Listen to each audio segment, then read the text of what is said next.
Ibinahagi ni Caloocan Archbishop Cardinal Pablo David na noong 2025 national budget, paldo o malaki ang pondong nakalaan sa mga senador at kongresista. Medyo nang bawasan naman ito ng halos kalahati ngayong 2026. Sinabi ni Cardinal David na sa ilalim ng national budget last year, ang Senado ay may pondo na 580 billion. Nakapagsusumahin sa 24 na senador ay umaabot sa halos 13.93 billion pesos bawat isa. Ibig sabihin, katumbas ito ng 48 million pesos kada buwan o 1.61 million kada araw sa bawat senador. Samantala sa 2025 budget pa din, ang bawat kongresista ay may pondo ng 106.53 billion pesos kada taon.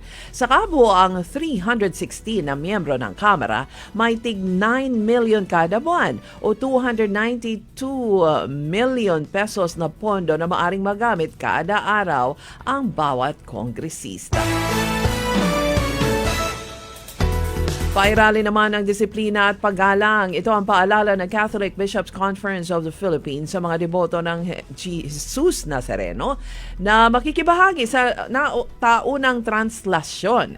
Ayon sa CBCP, ang disiplina ay mahalaga para sa pagpapakita ng tunay na debosyon, lalo na at inaasahang milyong-milyong katao naman ang muling dadalo sa kapistahan.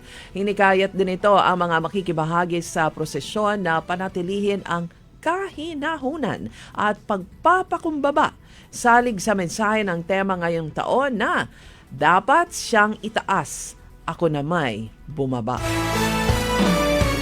Muling iginiit ng DOH na hindi dapat ikakaalarma ang tinatawag na super flu kahit na may bagong variant na naiuulat sa bansa. Sinabi ni Health Secretary Ted Herbosa na wala namang indikasyon sa ngayon na magdudulot ito ng malubhang banta sa kalusugan ng publiko sa Pilipinas tulad ng COVID-19.